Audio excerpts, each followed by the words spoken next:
Welcome again to our program. I'm Harry Greenberger, president of the New Orleans Secular Humanists Association and the host for this show. We have something really interesting to talk with you about tonight. And joining us here is a member of our organization, Michael Malec, who is also affiliated with the Louisiana ACLU. And our very special guest is Joe Cook, who is the executive director of the Louisiana ACLU.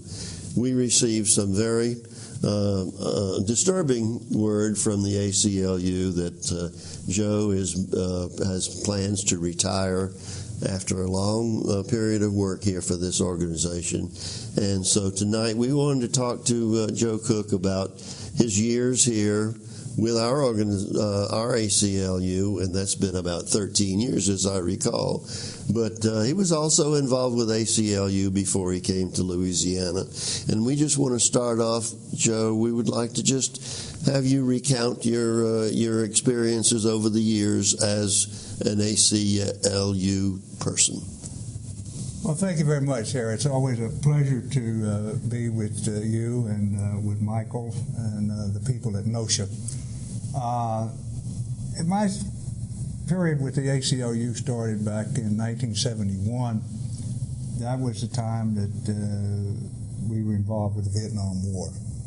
And I remember at that time the ACLU was the only national organization who had taken a stand, as I remember, opposing the war on the principle that it violated the Constitution and that the Congress did not declare war in that particular case, that the Gulf of Tonkin Resolution was not a legal declaration of war.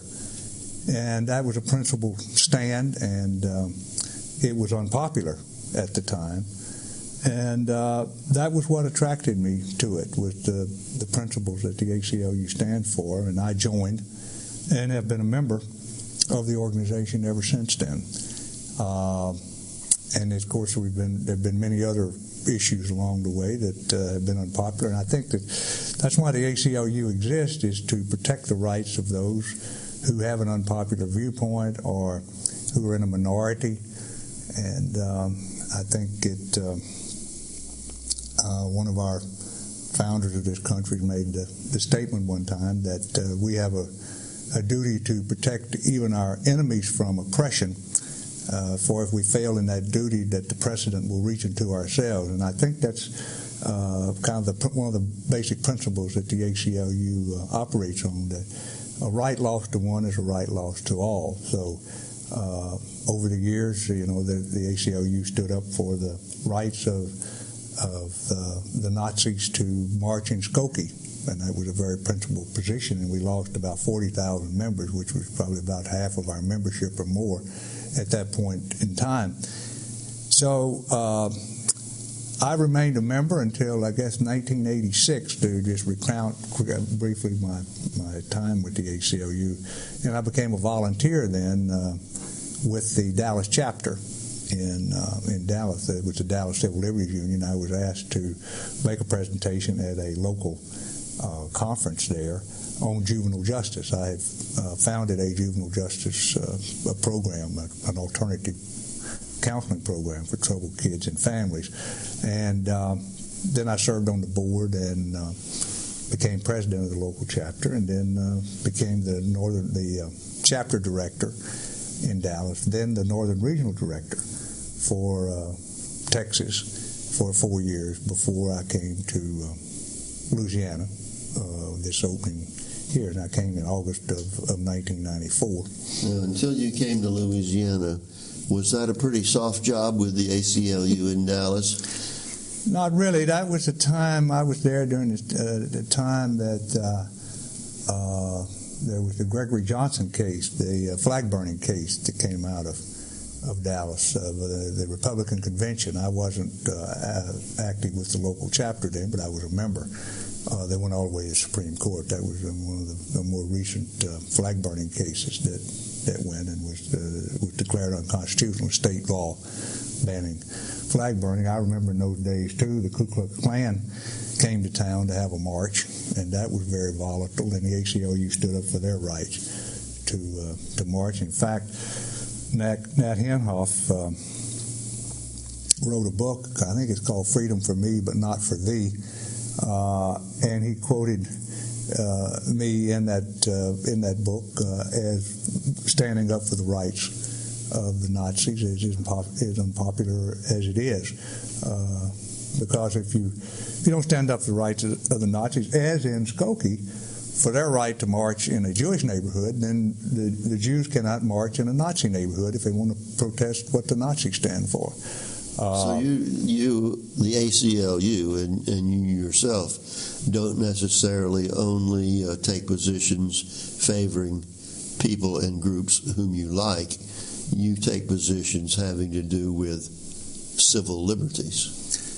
That's correct. In fact, one of our more recent cases, I think, vividly illustrates that with a protester up in Natchitoches, Louisiana, who was protesting in front of Walmart about the policy of Walmart that has provides some benefits for partners, which might be gay, of employees, as I remember. And anyway, he was protesting there. He thought they were favoring gays, and he had a sign out front to protest it. And the police came up to him and said he had to have a permit in order to protest on a public sidewalk. And he came to the ACLU for us to defend his right for freedom of speech. And we, of course, believe in the equal rights of lesbians, gays, bisexual, and transgender people. But we defended not the content of his speech, but his right to protest and to get his message out there in the marketplace of ideas. We believe that if you suppress hate speech or speech you disagree with, then people may act out in a way that is illegal or is harmful to a free and democratic society. So we have to compete. You counter bad speech with good speech. If you disagree with the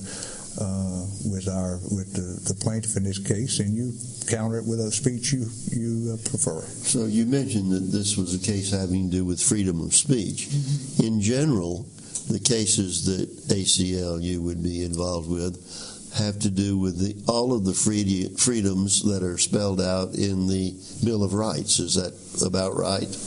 That's right. And, the First Amendment is the first principle, that if we don't defend it, then all of the other rights that we have, freedom of speech being the first principle, then the right against unreasonable search and seizure, the right to petition the government, or the right to assemble, or the freedom of the press, unreasonable search and seizure, all of these other rights really become rather meaningless. So probably, the First Amendment is the one that we defend more often than any other, just because of that.